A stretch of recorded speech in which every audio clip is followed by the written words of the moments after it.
Hello, everyone. Welcome to the Thursday edition of the Outer Realm, doing things a bit differently today. This is a pre recorded show. Yes, you heard right, pre recorded show.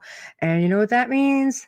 That means we actually have a guest from overseas. From beautiful Ireland. Doesn't that work out nicely considering St. Patrick's Day is just around the corner? I thought so.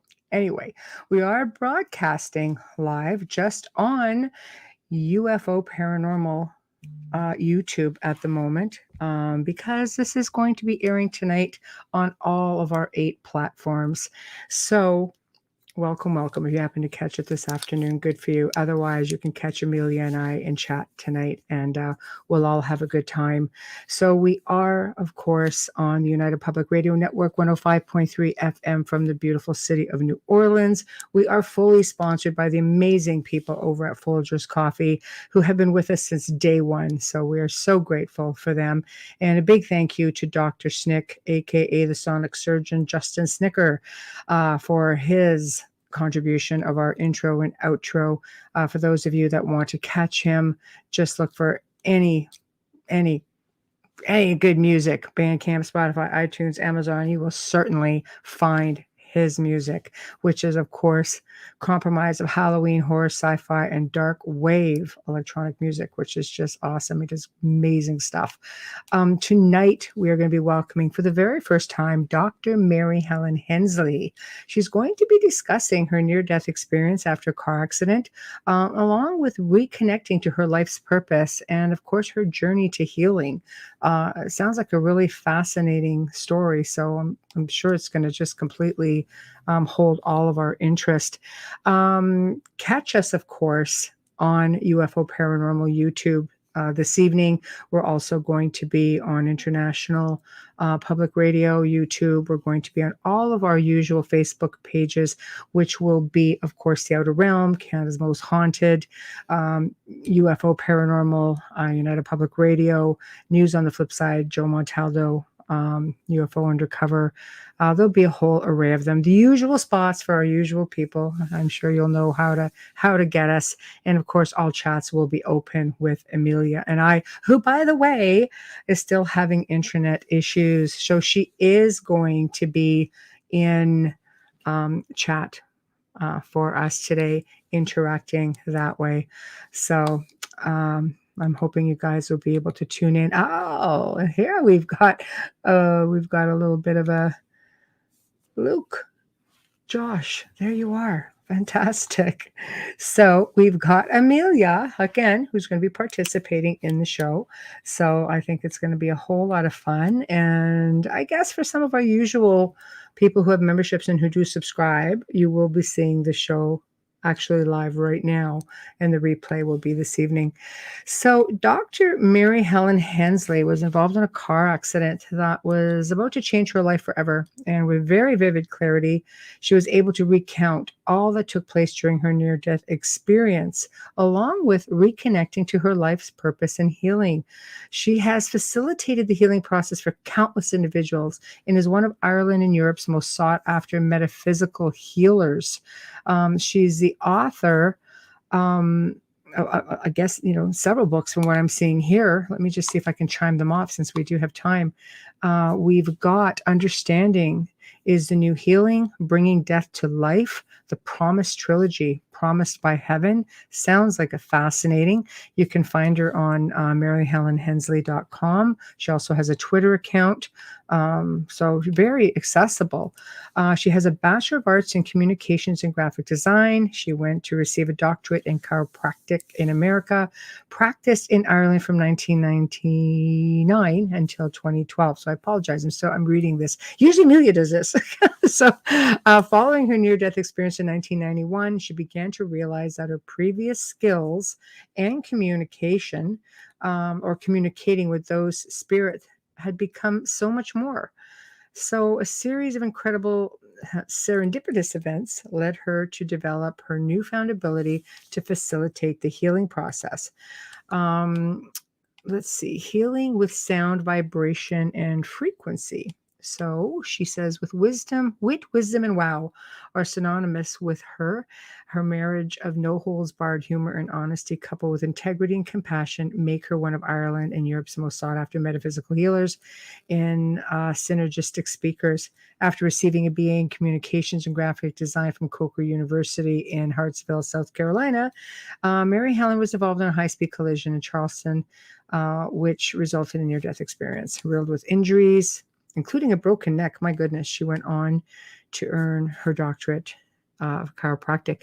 The list just goes on. She's the author of 9 books, including Promised by Heaven, co-authored of the number best-selling Bringing Death to Life and Understanding is the New Healing. I think this is going to be fantastic. Amelia, don't even worry about it. I'm okay. I'm making this work. It's hard because I'm sort of juggling around, but it's fantastic. So I'm glad you can at least participate with me in the show. And hi, Josh. So let me see here. We are just going to wait for her to pop on in, and that should be any time now, and we'll get the show on the road. So she sounds really delightful, and I think those who are really interested in near-death experiences, we seem to have a lot of listeners who are interested in near-death experiences. So I know so many people have written in and, through the last couple of years wanting to know more. It's so different for everyone. I mean, Amelia's had them, and I'm sure she would tell you about it if she was on, and she'll have a list of questions. Yeah, I can't wait to hear about her experiences on. There we go. Now I feel like I'm just talking to you. Can't wait to hear about her experiences and thoughts on NDE. No, for sure. Hi, Cece.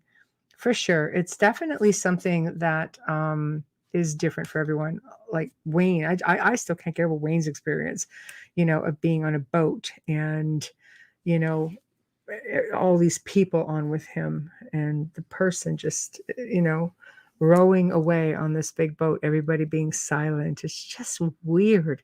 Some of the things that people experience. For me, it's just like, good grief. I don't know. I know I had one when I was about 9 or 10. And for me, it was just very, very vague. There isn't a lot of recollection. And here we are.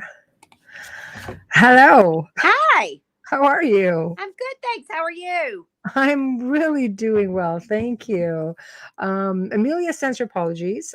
She's got internet issues. So she's going to be in chat. So don't be surprised if the odd question comes up. I'll put it on the screen and she'll be asking from there. So she's feeling a little bit annoyed at the cable people right now. So listen, it's an ongoing event here where it may or may not work on any given day. Oh.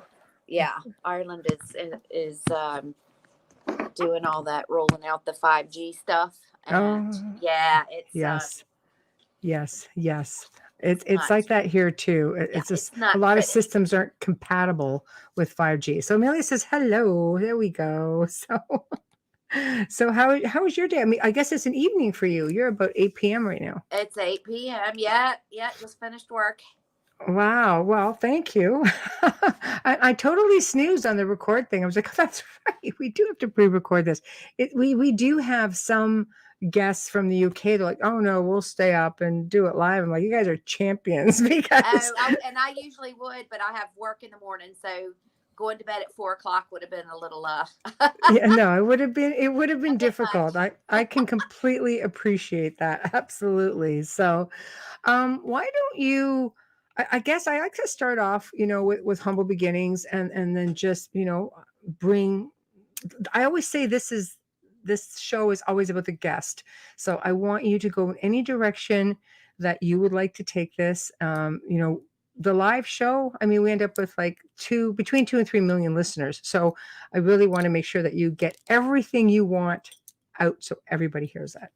Nice. Yeah. Okay. So the stage is yours, madam. Oh gosh. Okay. So just anything about me. Yeah, humble beginnings. I mean,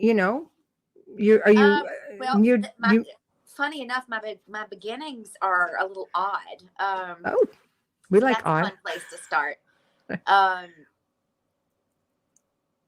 When my mother was pregnant with me, and so she would have been pregnant in 1968. I was born in 1969, and I was the fourth, the youngest child. And she ended up having the German measles in the first trimester of pregnancy. So they Wow. got called in, she and my father. And basically back then they were like, this is not good. You can go ahead and expect this, and, sent them home basically, to prepare for, if I survived it, a child with special or additional needs or Wow. whatever. So my father was a minister. And he was an interesting minister because although we come from the South and we come from the Bible Belt region, he wasn't a kind of a holy roller. He was a sporty roller. Because he was a football coach and a big American football player. And, Right. so everybody loved his sermons because they always had to do with sports. Right. And he was a real big joker and all that. So, but he was very devout. Right. And he went home and, of course, he was praying about this and he was asking for guidance and all. Well, he had a little visit.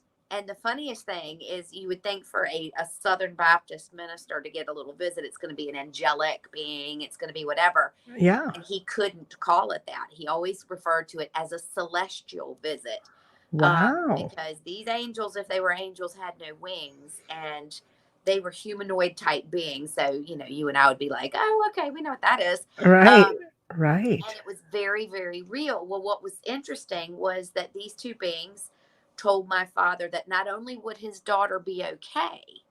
Remember, this is 1968. You don't talk about stuff like that in Yeah, well, there was no 1968. ultrasound. Yeah, Right. so that not only would his daughter be okay, but that she was going to have some unusual abilities coming into it, and that he and my mother would really have to take care and help her through that as best they could. Wow. So lo and behold, I'm born, and barred my odd sense of humor, everything was intact. Right. And so this was kind of how it all began. So you can imagine my parents are always kind of waiting for the shoe to drop. It's like, okay, the two celestial dudes are like, something interesting is going to happen. She's going to have unique abilities. What is this? Is she going to be like levitating, floating around the room? What's happening here? So, my first recollection of us discussing this is what I call the kitchen table talk. And that's how I've always referred to it in my mind, because I was about 4, and Right. my father, again, that big booming sports figure, he was a world champion weightlifter at 69. So that gives you Wow. kind Good of for the him. picture, so Yeah. he was a man of God and he was a man of steel. Right. But he had this big booming Southern voice, Right. and he could just stop people dead in their tracks. And I remember him bringing me in and sitting me down at the kitchen table, and he said, "Sugar, do you know the difference between alive and dead?" Oh, wow. An That's interesting question to ask a 4-year-old. right. And it was so funny because I'm like, I had no idea what he was talking about. Well, what had been happening is I would come in, and my best friend in the world at that stage of my life was my mother's father. We called him Judge. He was Right. Dr. Garland Clark. He was a surgeon from Kentucky. He actually did a lot of work with Edgar Casey. And Nice. he was a real interesting character. My grandfather met Casey when he was 15. Wow. And because he had some unusual abilities as well. He And sure so did. went and sought Casey out. No, this was my grandfather goes and hears about Casey, goes to Wow. Lexington, Kentucky, and goes, "What's happening to me?" And that's when they first met. And Wow. so years later, when Judge went on to become a surgeon and Casey had the ARE in Virginia Beach, they used to consult. Wow. Yeah, Wow. so it was What a really, great really interesting story. tie there. But he was my very best friend in the world. And so my interest in, becoming a doctor and doing everything is because of him. And he used to take me on just the most excellent trips and adventures, and just a really neat guy. And he always spoke to me like I was not a grown up in a way where it was like talking over my head, but he always spoke to me as an equal, if you get me. Yes. And he was sharing with me, showing me things, and telling me these strange things that I could do or would be able to do, how I was to use them. And the bottom line was always kind of, look, we're in service here. You're a steward of humanity. I'm a steward of humanity. This is why we can do what we do. And that was it. That was kind of his role in my life. And so I'd bounce in and, I'd talk to my parents about what Judge and I had been talking about, blah, blah, blah. And so that's when this conversation happens this day. And my father declares that my grandfather Judge had been dead since I was 1. So this was the Wow. first time that I can recollect. I'm 53 now.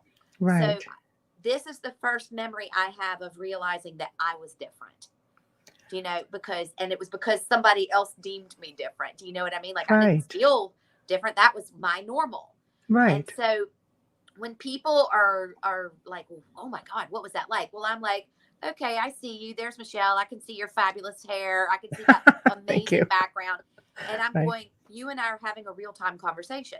Yes. And this is real to me, Right. Now, is it the same as the patients that I just saw 30 minutes ago where I had my hands on their flesh and blood? No. But which one is more real than the other? No, it's true. Who you're asking. To you, it's the same. When I'm talking to my grandfather Judge and he looks like a fully formed, multi-dimensional hologram of an individual, I'm just going, oh, okay. And it looks no different than the way that you and I are communicating right now. Right. So it's not like he was sitting flesh and blood on my bed, but he was sitting there in an image that looks very like the one you and I are looking at right now. Like very three-dimensional. Very, Yes. Yes. So it was really interesting. And that was kind of how it all really began. So once that old shoe had dropped, my parents were like, okay, something's up here. And then it was like the floodgates opened, because that's when I started getting the dreams. And so as a child, I would dream things and they would happen.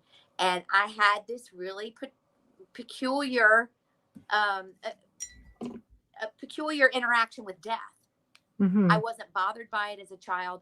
I wanted to, strange as it may sound, now I loved my friends and I loved playing like any other kid does, but I also really enjoyed spending time in the nursing home at a really early age. I loved the elderly people. Aww. And what I actually really loved was what I could see around them, because a lot of them were getting ready to go through their transition. And it was beautiful. It was like fireworks. And so imagine for a child who is already fully aware that it's not like a dimmer switch is on and this, the soul is dimming out and fading out and now it dies. It was exactly the opposite. You've got this fireworks celebration going on as the energy is revving up and this soul is getting ready to discard, the cocoon. Right. And so I loved watching this process and I liked being around it when it was transitioning. And so I used to spend a lot of time in the nursing home as a child. And my parents would take me. And also because my father was a minister, we were forever in the hospital every Sunday afternoon after church and after lunch, in the hospital we went. I loved it because I liked seeing what was going on around there that now I realize other people weren't seeing. I mean, because when you're close to death, there's so many people that come around you to prepare you. So you're not freaked out when when you actually pass, like you're used to seeing them there with you for a little while. So you're not afraid to go with them. Right. So I guess as a youngster though, that's quite a hobby. Yeah, totally. It was awesome. Yeah. And then what was a really funny part of it was because my dad was a minister, he was also writing the eulogies. So when people passed away, and it didn't come from a very large town. It was a close knit town. Yes. And so Dad he did a lot of funerals, as many weddings as funerals. And we got into this funny little thing that, you couldn't really talk to anybody about. But if somebody had passed, let's say, and my father hadn't been there to discuss with them what they wanted said about them in their eulogy or whatever, they'd just come to me. And so I could be eating my cornflakes and next thing, Mr. Smith is standing next to me and he is making himself apparent to my father through me in a way that no one else could know. He might have known my dad in high school or in elementary school. and might Right. have known things that only they would know together. Yeah.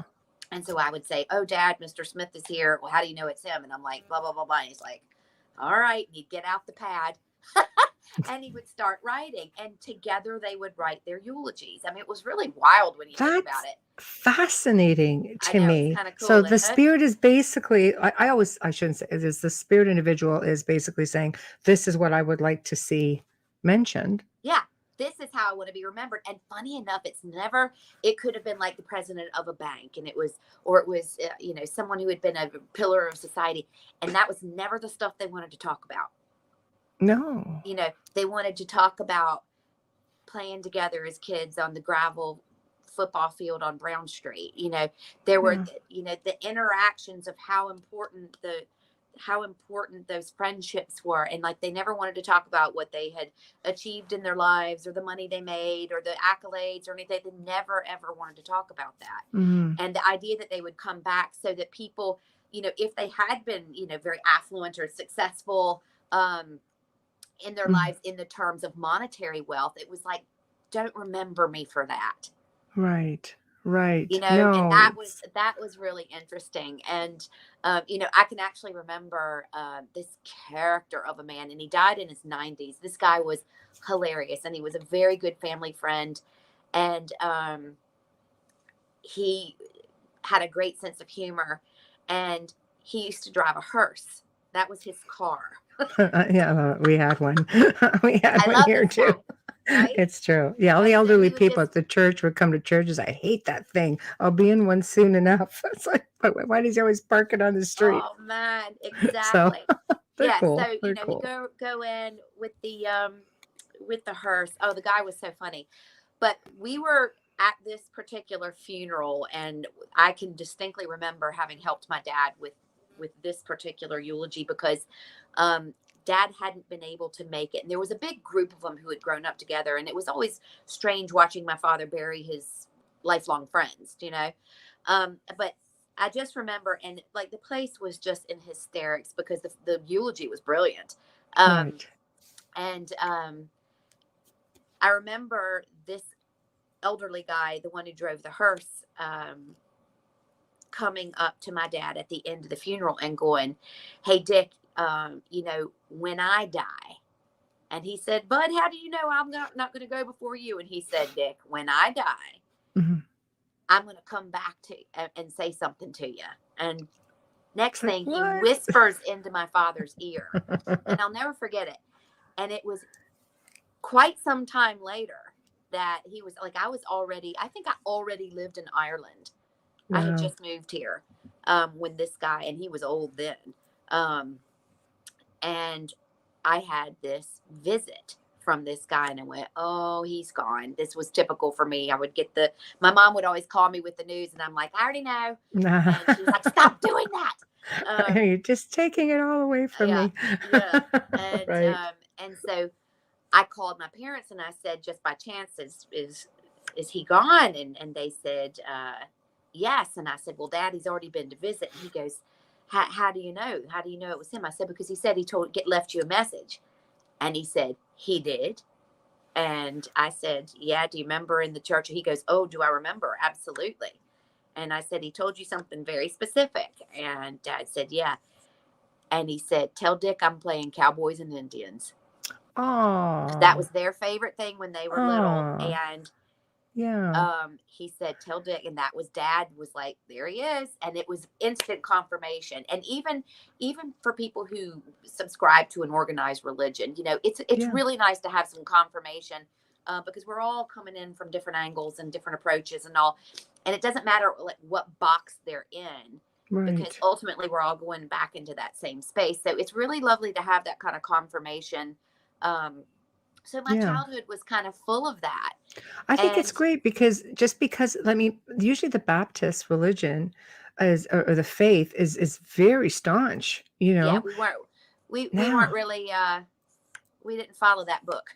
no, I know, but that's what I love about it. It's just like you had so much support, right down to your father saying, "Okay, here he is. Okay, what does he want me to write?" That's like like really almost unheard of when you're dealing with a Baptist minister. I'm going to put up a comment. Funny because we have a couple of our regulars that have come in. I guess they found the show because it says, okay, what happens when you're stuck in this world? Do you not have people show up when you're dying? I'm very confused. Well, there's a lot of reason people stay behind. I'll let you take this one. Do you not have people show up? Sure. I've been dead. And, so we're getting to that part of the story. So Yeah, basically, we'll skipping absolutely. ahead, Yeah, we'll cover I that. was in a very serious car accident in 1991. I broke my neck and I died. So it was clinically dead.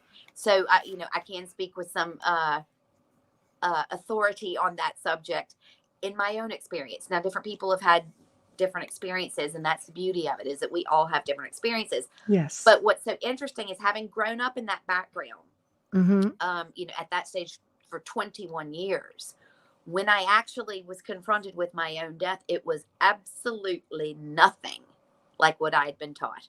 Not by my Wow. parents anyway. Taught by my dead grandfather, yes. Right. That was amazing. It's like the organized religion makes it so small. It's not that it's wrong, it's just tiny. It's Yes. like, it's like trying Yes. to, if you had a child age 5 pair of shorts, and at 35 you were trying to pull those shorts on and make them fit no matter what.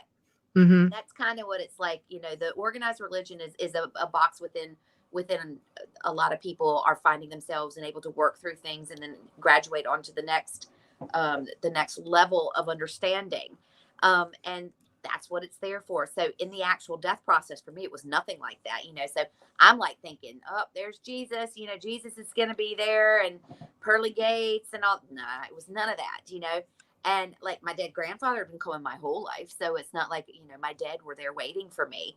It was a Right. very personal experience. And so those who were waiting for me were actually my guides. Right. So yeah, surprise. We all have guides. And who knew? Because I certainly didn't learn that in Sunday school. Right. And Right. it was very, very different, the experience of going through the death process, because I was completely in control. Mm-hmm. So, fast forward, let's blow through growing up. And, Yeah. my parents are very, very guarded about all of this crazy stuff that I'm able to do, so much to the point that my siblings didn't even know. So, because my parents had no verbiage for it, they didn't come with a rule book or a No, set that's of a boo directions. book. No, They it's didn't true. know how to handle it, and I was every single day challenging, not knowingly, but just by being, I was Yes. challenging what was inside their own box. And Right. so I was just in a different box. And Right. it was really interesting. So I started to become a little bit self-conscious about the fact, because you're going through your little grotty teenage years, and it's kind of like you don't want to be different than everybody else, and you certainly don't want to be the freak who see, I see dead people, because that wasn't Exactly. cool until much No. later, right? No. No. And but that was me. And so, like, even my closest friends didn't know. And when I got to college, I was a cheerleader in college, and the closest that I ever came to serving humanity was I would write down the scores to the basketball games, and we'd put it in an envelope. I'd toss it in the drawer. We'd go cheer at the games, and we'd come back, and everybody's cracking open the beers, and I'd be like, "Look, here's the score," And that was the extent of me using my gifts to serve mankind. So what I had organized for myself on a soul level was that if I had reached the age of 21, and which is technically, as we as humans consider adulthood, if I had gotten to that space and I wasn't using these gifts in the most precious way, Right. that I had organized for this event to take place, and I Mm-hmm. had a choice. I could either leave and go off and do something else, or come back here, whatever, in a different form, or I could go through the death experience and come back into the same body and be completely changed. And that's what happened. So, I just celebrated my 30th rebirthday in December, and Congratulations. I just celebrated my 53rd birth to earth day 2 weeks ago. So Happy birthday. I'm 50 and 33, or Right. 50, or I'm 30 and 53. Right. So, which was really cool because I get to be a Sagittarius and a Pisces. I know. I was going to say, I guess you can go with whatever, however I you're could go with feeling. either. So yes, at 53, I'm having my first Saturn return. Right. So Oh, here's what happens is as you do in the South where I come from, if you're dating the same person, in your senior year of college, everybody's thinking you're going to get married, and your mom's picking out the silverware and the right. crystal patterns, and so you end up moving to where that guy comes from. And so my boyfriend at the time was from Charleston, South Carolina, and so we graduated from college and we went to Charleston. Right. So I had graduated in the May of 1991, and in December of 1991, I was working for a sign company, and nothing glamorous either. I was mopping floors because, with my big fat college degree.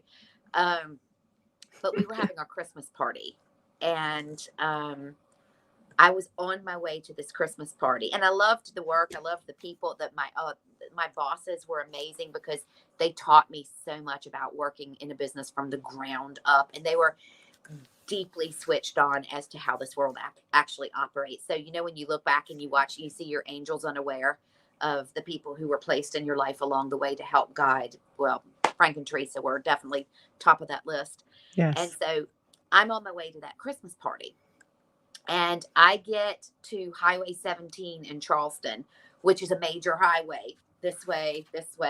And I am here, and I'm going to have to pull across all of these lanes of traffic in order to turn towards town. So I'm waiting at my red light. And so when my light finally turns green, I made it across all the lanes of traffic, and I get to that last lane before I'm getting ready to turn left to go into my set of lanes. Mm-hmm. And I look over and I see this car barreling towards me. And in that moment, I went, oh, I'm getting ready to die. And it was just like that. There was no, oh my God, I'm so young. Right. No, you don't do that. It was just like, yeah. It was just like, oh, okay, it's time for that now. And everything then just slowed down, and it started crawling. And this car is like barely moving towards me. And I'm looking at this and I'm going, oh, okay. And all of a sudden it's all very familiar, the process. And you're like, oh my gosh, you've done this loads of times. And, I certainly also didn't learn that in Sunday school. Right. Yeah. Cause I'm like, and it was a very, very familiar feeling. And I'm like, okay, well, all right, how do you want to handle this one? Yeah. And so my options at that stage were, do you want to stay inside the body? And do you want to feel the impact and then go, because you're going? Mm-hmm. Or do you want to get out of the body and watch the impact and then go? And I was like, that guy is going fast. And I don't really, because I was so suddenly comfortable with the situation, I couldn't perceive any added benefit to feeling that the impact and then going. Yeah. So I opted then, and I'm like, oh yeah, I can do this. I forgot. I opted to come up. So I actually witnessed my own death, which is really wild. So the body was crazy. In there hanging onto the wheel, and next thing I'm up and out. And this was really wild because at that moment, this was where my love of frequency began. Right. So everything I do, anybody who knows my work, now I'm all about frequency. I wrote the first book that has been turned into an audible book that's backed by healing frequencies. Like this is everything I do. Yes. And the reason is because in that moment, when who I am left this body, mm-hmm. there was a sound. And the sound was a very low kind of a drone. I live in Ireland. I love traditional Irish music. And I always liken it to the sound of the bagpipes when the bag is filling with air before the pipes play. That's what it felt like. It was a low, really earthy tone. And it's funny because, we get into all this kind of new agey woo woo. And I'm like, I've got the weirdest stories you're ever going to hear. But I don't consider myself very woo woo because I'm just like, this is normal to me. This is, right. Woo woo is when you make it weird, and it's not weird because to me, that's just how this world works. Right. So there is this, we get into this space of, it's like when I'm talking about the boxes, I'm actually a fan of boxes. It's the way Mother Earth works. You know, you're in Yes. this box for a little while until you graduate this box, you move into this box. Boxes are necessary. Right. But, you know, our new agey woo woo friends will make the box something. Well, I'm not in the box. You know, they're so in the box. I'm an out of the box thinker, which Right. makes the box look like it's like unevolved or bad. When it's actually Right. there. That's like saying second grade. Second grade is so not necessary. You know, you're in a progression of steps that are necessary to the growth and involvement of the soul or spirit. Right. And so what was interesting about this sound is you've got this low droning vibe, and it's not because it's low vibration, but it is a lower frequency, and lower is not a bad word. Lower does not denote less evolved. It means that it has a lower pitch because its job is different than, let's say, something with a higher pitch.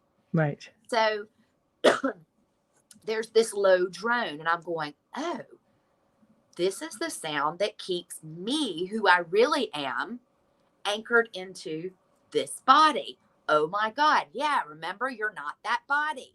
Right.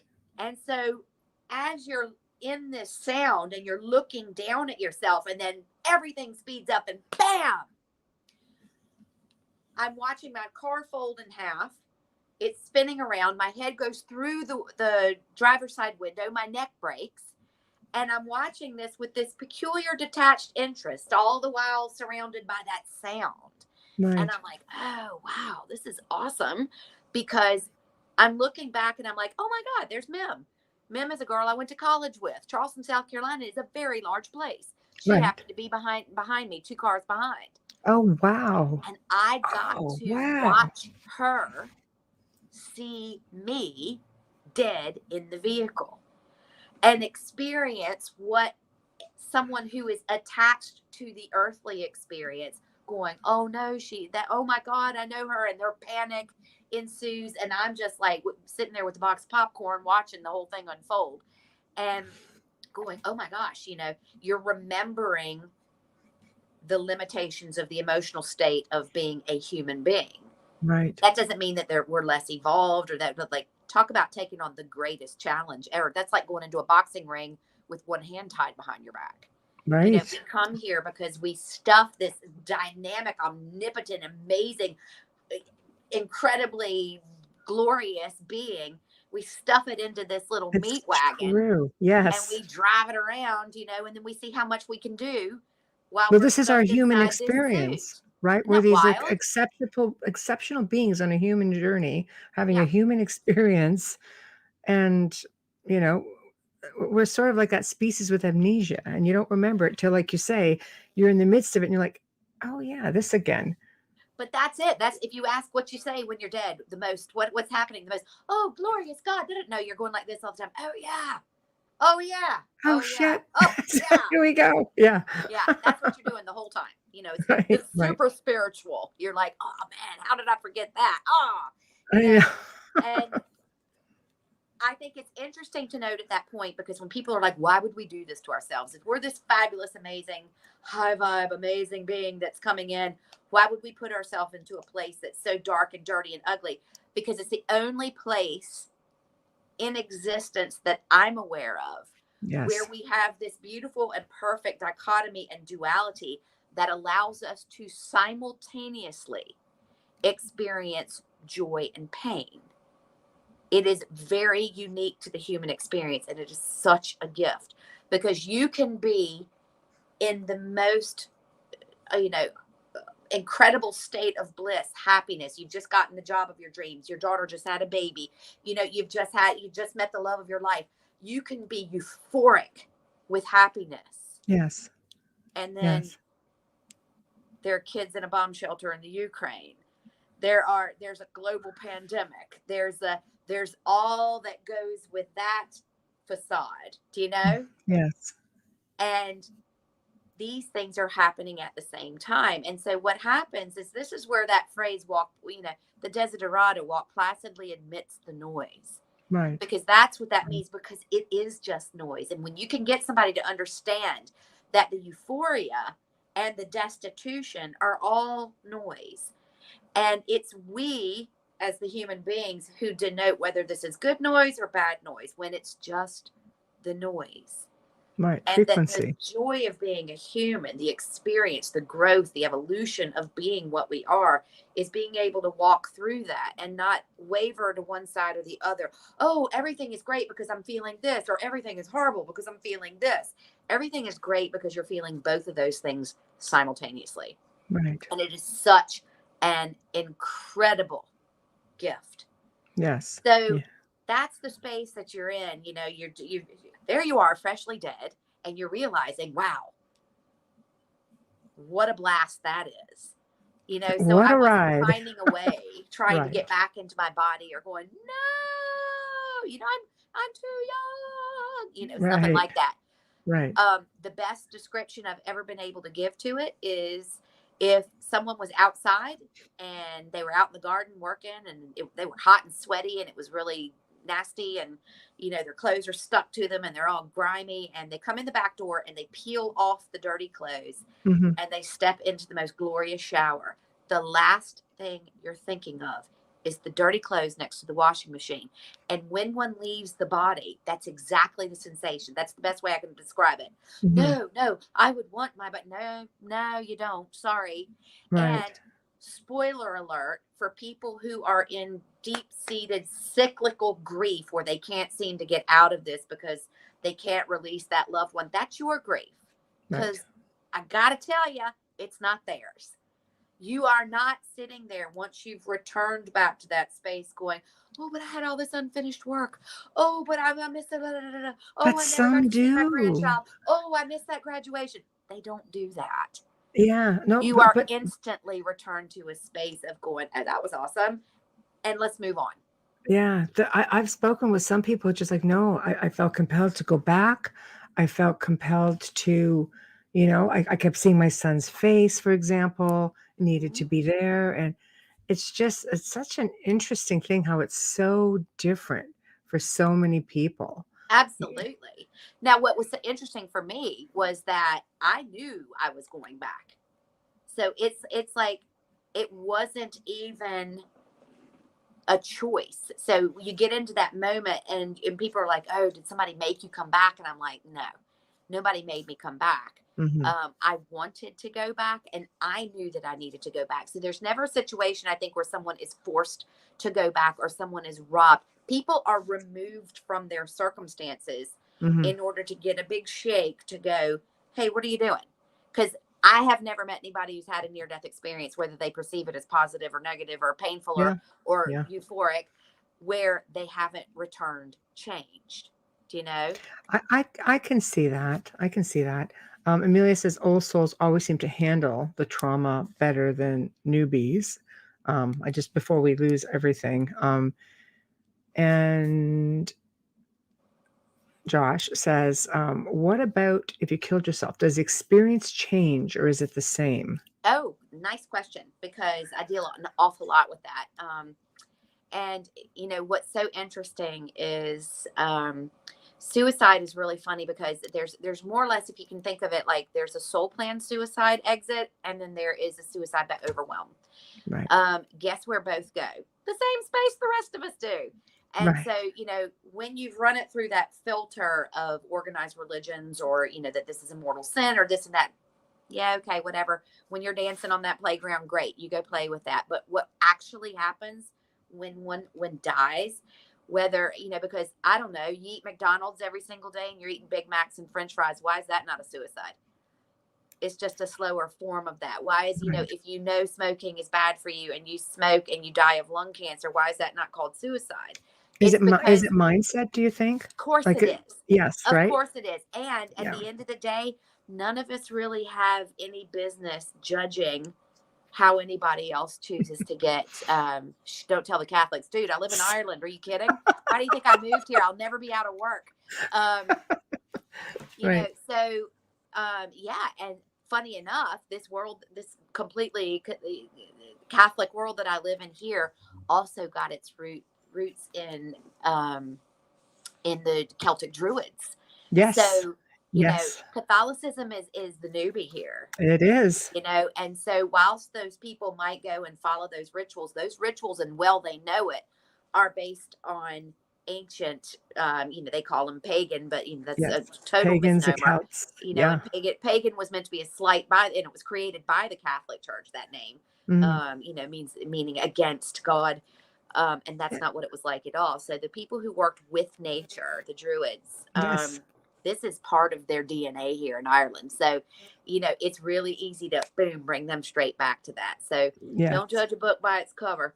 Oh, the Uh, Catholics amalgamated everything and made it their own. And if yeah, you really dig, a lot of the Christianity in general, you see all of the old traditions that absolutely. that they're all practicing in secret. But we all, not over here. I mean, like we just, we're going into, May Day is coming up, Yeltsin here, and it's huge. We'll be on top of, of Uisneach in the center of Ireland, burning the fires, you know, and you'll see police there, you'll see lawyers there, you'll see doctors there, you'll see school teachers there. Like Mm. we still do that here, Yes, exactly. I and it's love it. funny because it's that they're not far from their actual roots. So it's not a hard sell. Let's put it that way. No. But getting back to that suicide question, Yes. what's really Yeah. interesting because I work with so many people in my healing practice here who are going through that, and it really is a matter of frequency. And um, people who aren't comfortable with talking about death, they're like, "You shouldn't say that." Really? I believe I came here to be able to do and say whatever I want to do. And if somebody wants to listen to that, they can. And if Free they will. don't have to. You know, Mm. you sound like a suicide advocate. And I'm like, oh my gosh. All right. How about let's talk about free thinking? Um, there is not a single one of us alive right now who could not end our lives just like that. Do you know? Mhm. I could stop feeding myself. I could go put a pillow over my own face. I could hang myself. I could shoot myself. I could live next door to a factory that's emitting toxic fumes. I could drive my car into a wall. I could walk into a river. I could do all sorts of different things. I could stay in a toxic relationship for long enough to where I physically became ill and then died. And then nobody would really say I committed suicide because it's under the guise of, oh, she got sick from stress. Right. Like we're so full of it. It's so funny. So this Right. idea that we judge how people die and don't die, and then we put such an onus around this type of death as opposed to this type of death. I mean, it's really funny when you sit down I and think think it's about it. religious belief. It's instilled in you from the time you're a child, and the Catholics will tell you you don't have the right to take your own life. Only God has the right to take your life. I think what happens is people with certain mindsets because of a belief system, if they do take their lives, there's that guilt, and that's what makes them hang back, Mm, or the pain that they felt when they in the moment where they felt compelled to do the act, right? So and then again, you've got mindset. those who do it, and it was their plan all along. Yes. you know so Yes. you've got soul plan suicides, and I've been so blessed in this work to have so many people who were prior to a suicide who come in and go, listen, I've already done all the rehabs and the groups and the this and the that. Like I had one not that long ago, and this individual, and they come back in and share the experience with me so that I can share with other people, because people like the truth. People don't Yes. like to be told a story. People don't like to be judged. And so when It's I true. sit down with someone who is actively contemplating or weighing up the suicide option, I tell them a whole bunch of different stories so that they can make a better choice. Yes. My job isn't to try and talk them out of something, because then I'm putting my own perception on. I'm trying to do what's going to make me feel more comfortable. Yay, they didn't kill themselves. Oh, I'm marvelous. What a great healer I am. Nothing to do with that. Mhm. It's about how can I best, that's what I signed up for. How can I best assist this soul in their process? And guess what? Some of the processes involve suicide. Some of the processes involve people who have cancer, because they never took control of the situations in their lives that put them under such a dire amount of stress that they became ill. Yes. Yes. And so it's knowing that you're just showing up and you're just sharing. And so I've had this beautiful process where people will come in who knew they were going to go this way, and it's not something that was thought about lightly. It's something that they knew was coming. They'd always known. They knew that was how they were going to be going. And so they'll share that process so that I can better educate other people who maybe are stepping up to that and are doing it because they're overwhelmed. And so when you share the process with someone who has been a soul plan suicide with someone who is stuck in the overwhelm and thinks that there's no way out, generally soul plan suicides are very, very calm. They're very collected. They're not weird or manipulative about it. You know, if you do this, if you don't do this, I'm going to kill myself. Like, you never hear soul plan suicide saying that. That's not what they are. Right. And I had one recently where this individual had been through an extremely traumatic childhood, like really, really traumatic childhood. And from an early age, started using psychedelic drugs in order to escape that. And they did it, though, so often Oh, that they lost the capacity to kind of fully come back in and reconnect. And he knew that was part of the process. And so right. he goes, I want to share with you what that looks like so that you can better educate other people. And I was like, oh, this is awesome. He goes, because I respect that in this time, you're not going to sit here and try and talk me out of something. You know, I know exactly what's going on here. I'm trying to educate you. And I'm Right. like, wow. Imagine if all of our conversations went like that. And so he explained that to me, that he had done so many drugs and been into that space. And the pain had been so severe that when he would come back into the body, he would have to find another way, be it pharmaceuticals or be it alcohol or be it whatever, in order to numb that out again, that he had become so out of balance with that. And it was so interesting because in his death, there was another individual that I was working with who was always dancing with suicide, and it was an overwhelm. It was not a soul plan. It wasn't on their soul plan. This was Right. constant and chronic overwhelm. And Right. in the explanation that he gave in his death, he ended up saving her life. And Wow. I'm like, what a lovely parting gift. Do you know? Yeah, Isn't that that's wonderful? And so it's like when we stop being so freaky scared of death, and realize it's like walking from one room into the next, and we mhm, can have an open dialogue about that, which I mhm. have to say is actually a lot easier over here in Ireland because death is quite normalized. We still go and we wake a body for 3 days, and you know, you're leaning on Granny's casket with a cup of tea and a biscuit while the kids are running around, and it's Right. it's quite normal. It's not, let's keep that body that's battered and worn alive at all costs so that we can eke out the last bit of insurance money. You know, they're just not. That's not what we're like here. Right. It's Death very is laid still back, very much a basically. part. You still Yeah. drive into any small village, and the first thing you hit is the funeral home and then two pubs. Right. Right. But that's I don't know. I do find that when you're dealing with older cultures, I mean the Europeans in general are very, very different than this side of the world. I find that we're very how can I put this mildly? We're just not stuck up. But we're just it is staunch here in a way, it's so regulated and the traditions. I mean, let's face it, many people immigrate here. You immigrated there. It's a matter of we just follow everything like mind you, we're getting better. We're not following the rules of religion per se anymore. A lot of people are breaking away from that. Like Amelia says, a celebration of life. People have to learn how to celebrate life and Mhm. not, grieve death, I think, which is simply another level of life, Right. right? But here in the West, it's just we just can't seem to catch up. We're just Oh, still in that well, I mean, old it's mindset. fascinating because I Yeah. have a foot in both worlds. I have foot in I have lots of feet in lots of worlds. Um, but because I go back and forth to the States so much because I grew up there, and my Yes. mother is still alive. She'll be 93 in May, and Oh my she is goodness. a rock star. Right. Like, we just did New York for Christmas, and Right. went to a bunch of Broadway shows and did all this carry on. And what was so fascinating was watching people's reactions to the fact that my mom, for her own personal reasons, is not vaccinated, nor am I or my children.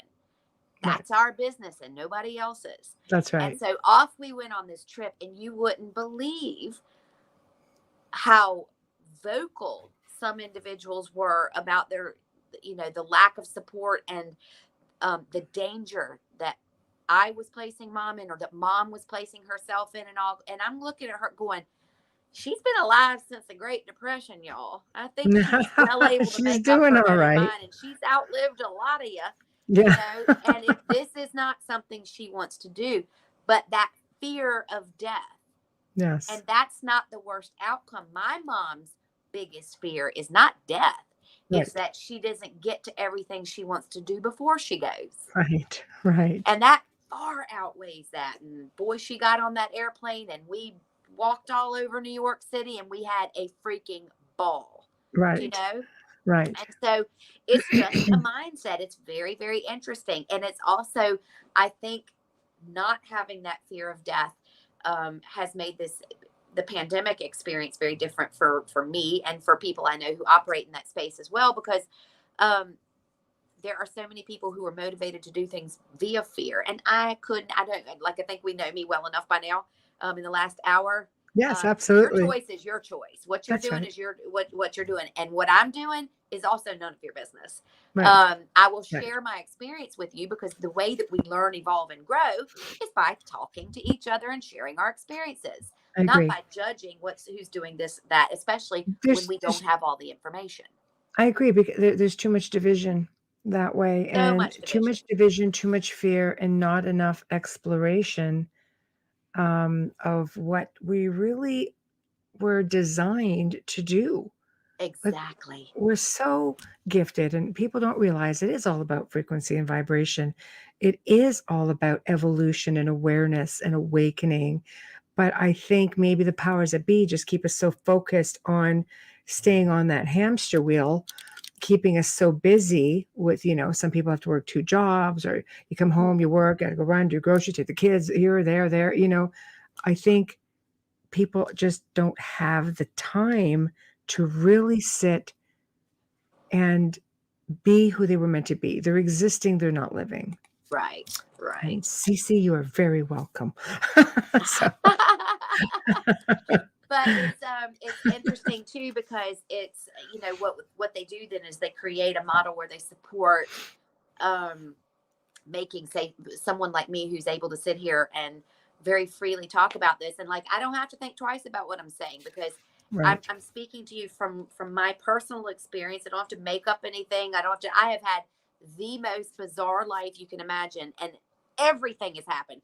Like, I don't need to make it up or tell stories, because like it's just one story gets better than the next. It's incredible, and these are my stories. But what kind of the world at large, they like to take people who are vocal about these stories and like to share and go, oh, look at the weirdo over there. That's the one. Let's everybody come back here. Let's everybody keep going down this path here. And Right. oh, God love them. Do you know? Oh, yeah, she's lost it again. She's off her nut. Um, and what we do is, anyone who is not expressing that fear Right. and is open to living rather than living in fear of dying. Right. Um, Absolutely. yeah, because it's not, it's when someone has no fear of death, they're very, very difficult to control. Oh, you are not wrong on that. Some people just they don't feel um they feel entitled. They don't feel like there's any consequence. Self-entitled. It's Right. hard because I'm a very service to other person, so I basically have a lot of difficulty with a lot of service to self, and if people don't think there's a consequence, or some religions will teach you, "Oh, yeah, you could do whatever you want, murder somebody as long as you're really truly sorry and you ask for forgiveness." It's, again, the whole mindset thing can really work for you or could work against you. Oh, you're so refreshing, Well, thank you. Amelia. And thanks, Amelia. Um, what I find so interesting as well, and what I think the last couple of years have shown us, and it was just amazing, amazing. Like, I had the best pandemic ever. I had a ball, and what it showed us is that we think that everybody is living in the same reality, and they're not.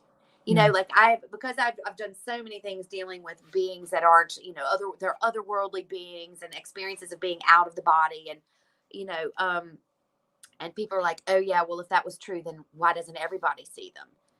And I'm like, You're not well, it's meant to. interesting because how come everybody doesn't view the human body the same way that I do? You know, before I would ever take a tablet or go under a knife, I would always have my system checked, because that's where my world is. That's where my area of expertise is. That's what my field of study has been, that I would want to keep my system functioning at 100% of whatever it's capable of now, which is not the same as what it was before this accident, by the way.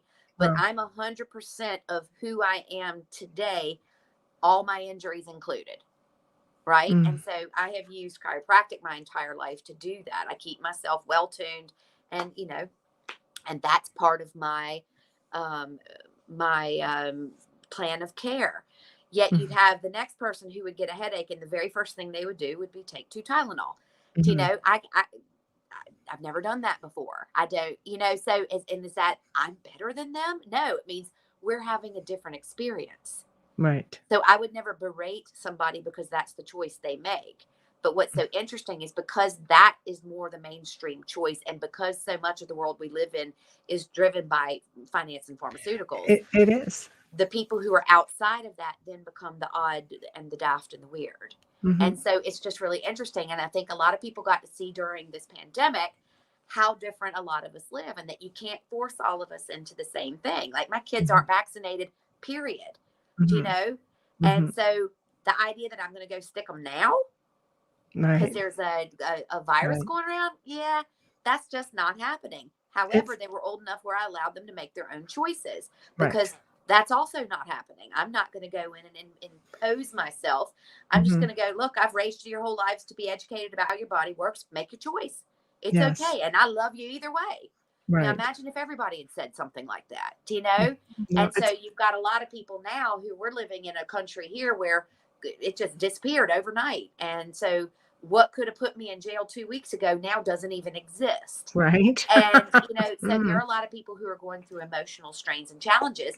And I Yes. think it's really wild, because it gave us this amazing opportunity to move from that 3 dimensional concept of how the world works. Mhm. We blew right past 4D, and we're now in 5D, with that fifth dimension being the element of choice, because Mhm. we've all been living the same last couple of years together.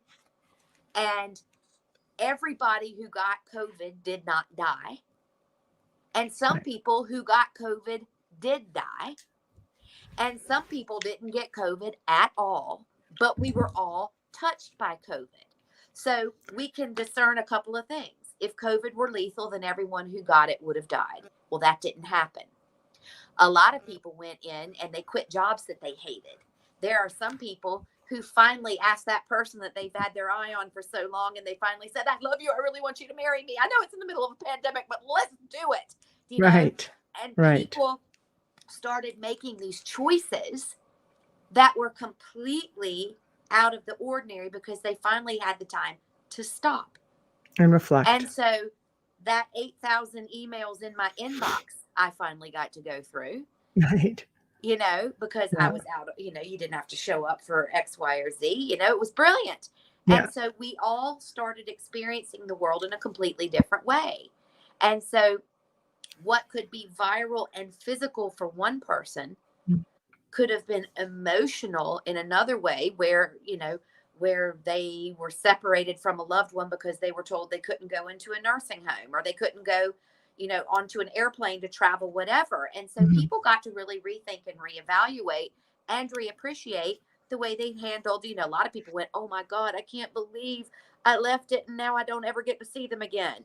And then Mhm. there's some people going, oh my gosh, I have so many precious memories. Thank God I did that and lived for every single day. I think it was a time Each of of us got to reflection. experience it. Because so many people were off, I think it was a good time of self-reflection as well, Mhm. and really taking the time to enjoy life a little bit. Different circumstances, but you could still go into the outdoors. You could still connect with nature, ground your energy, just Absolutely. appreciate things for what they are. I mean, that's how we did. I made a point of, taking a drive down by the river every day, bringing the dogs. And it was just, there were so many things I noticed because I'm an extremely busy person. And I would take that time and I would notice things I'd never noticed before. And I'm like, I've been down this road so many times. I've never noticed that there was a cave over here, for instance, just because there's always so many people around. And I think every now and then people need to take the time to self-reflect. And I think if you could even do it a few minutes a day, it's amazing how much you would evolve, because all of this energy that says pent up or this anger or this negativity, you put that out into this collective, and that's what everybody draws from, Mm-hmm. and if they're drawing negativity or fear or all of this stuff, it's just no wonder the whole world's going crazy. Oh, So, absolutely. you And know, more or less everybody kind of got the experience that they set out for. yes, yeah, And it's really interesting. And I, like I said, I've had an absolute ball. And it's been yes, really, really fun because I'm an educator and I'm about the body and the mind and the spirit. And oh, hello, I've been hanging out for this moment all my life. You right. know, the opportunity to be able to walk people through this and for them to confront their worst fears and going, oh my gosh, I have to do this or I lose this job. Uh, do I really love that job that much? Right. No. Self-reflection Just that. again. It was just brilliant to watch people making those decisions rather than just kind of blindly walking through. Now, did a lot of people blindly walk through? Sure, they did. But that's in Mhm. any set of circumstances. Everybody learns and grows at a different rate. And that's Mhm. what makes Earth so beautiful, that we're not all exactly the same. It's also why the approach that was taken was never going to work across the board, because you can't force everybody to follow the same track, because Mhm. someone who has dedicated all their time and attention to self-care, looking after their immune system, eating well, exercising, is not going to take very kindly to having to take the exact same treatment as someone who hasn't done that. Do you know? Mhm. And so Right. to assume that everyone wants to do that Mhm. is a very grand assumption indeed. And Right. also to assume without questioning that everybody's bodies physically or emotionally are going to react the same way to the exact same medication is also folly. And so we Mhm. have found that out the hard way. And so people are finally beginning to wake up and see, oh gosh, hang on a second. Do you know? Mhm. Wow. Okay. I see what's happening here. So I think this has been the most marvelous, amazing, wonderful, exciting time. It's been Mhm. exhausting. Don't Mhm. get me wrong. Yes. I do go home at night now, and I'm a pretty high energy person, and I would just fall into bed and go, I just got to shake it off, because there are just so many stories attached to this on so many different levels. Um, Right. Right. yeah. So, And it's just, whew, do it's you been feel big. so I guess this was your way of reconnecting after your near-death experience. So you coming forward and just, okay, I have to do something with this and I need to Yeah. reconnect Well, and I mean, I've heal been and doing it for years, yeah. 30 years now. Wow. I've been Yeah. a chiropractor for 25 years. Yeah. I used to religiously go to chiropractors. I'm a big believer. So Yeah. So it's just, and it was yeah. funny because it was Judge, my grandfather, who was the medical doctor, who told me that they were sending me to chiropractic school. And I'm like, hang on a second. Who aren't those the weird guys that crack your neck and all that? Like, wait, you get to be a surgeon and I'm Yeah. going where? And so I finally understood what actually happened, because chiropractic, the way that I learned it, I went to Sherman College of Chiropractic in Spartanburg, South Carolina, which is a very unique place, Mhm. because chiropractic there is kind of practice in its original roots, um, without any externals. I don't care. I don't have any judgment what anybody chooses to do, this, that, or the other. But Right. where I went, where I was educated, philosophy, science, and art held equal ground. Yes. So it was just as important that I understood the principles of how the body works as opposed to how the body actually works. Do you know? Yes. If you've got a three-legged stool, it's not going to stand on two legs. And Exactly. so it was really important that we studied and learned all of that. And it has served me so, because Judge was like, as these other gifts that you came back with unfold, Right. you need to understand a vitalistic approach to the human experience. Mhm. Because what my discipline had to offer, he said, was a mechanistic approach. You know, the human body is pieces and parts. You either medicate it or you take it out if it's not working. And what you are teaching people is that intrinsically entwined are the mind, the body, and the spirit, one unable to function without the other.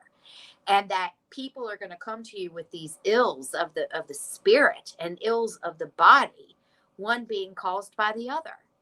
Right. And you have to hold them accountable for that. But the only way you can do that is to teach them that it exists. And so Yes. thus became my education. And that's why I studied vitalism and the philosophy, art, and science of chiropractic, Mhm. because it allows, you know, the spine, you know, being a back doctor, that's just my vehicle. That's just my entry into that. And then of course I went into full-time metaphysics years ago. And so I work now with frequency and, you know, that's what I do in my healing. Right. Um, because one of the abilities that I came back with, you know, everything being sound oriented, was when I moved from the space where we talked about that low drone, that kind of me, the essence of me connected to the physical form. Mhm. When I moved from watching the accident unfold to being in this next space, and this is where a lot of people talk about traveling through the tunnel, but for me, it was kind of a boom, boom. Mhm. And I'm now in this essence of energy, frequency, and light that we all are. Mhm. This was where I actually got to do a life review, and this was where everything changed for me.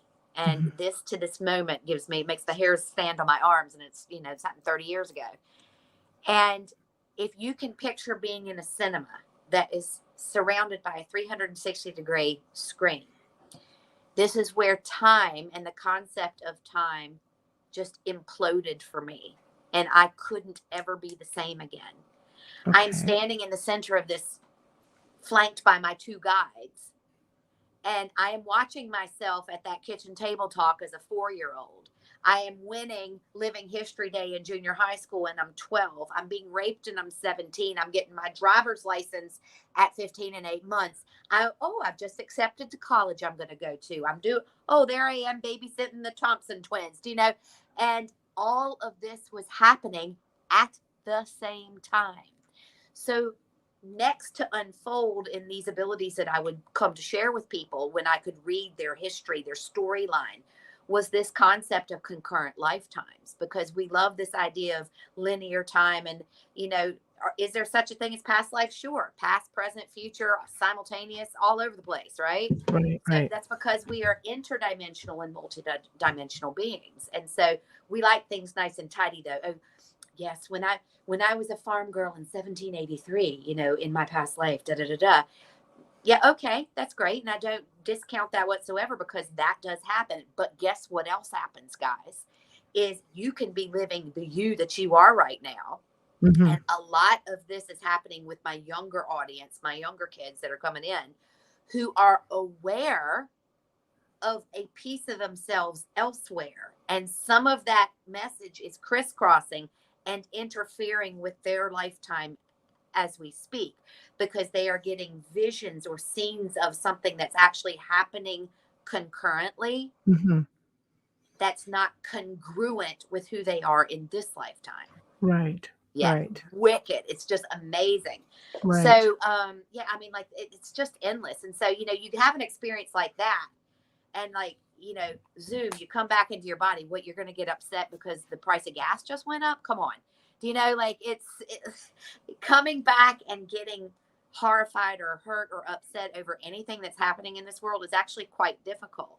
And Mhm. so I force myself into situations sometimes where I get to experience that, because I'm not great at that part. Ask my children. Mhm. And then almost can overreact to something, you know, like, I'm sorry, if somebody's arm is hanging out of the socket, I'm cool as a cucumber. But if they leave their underwear on the bathroom floor, you know, and so Right.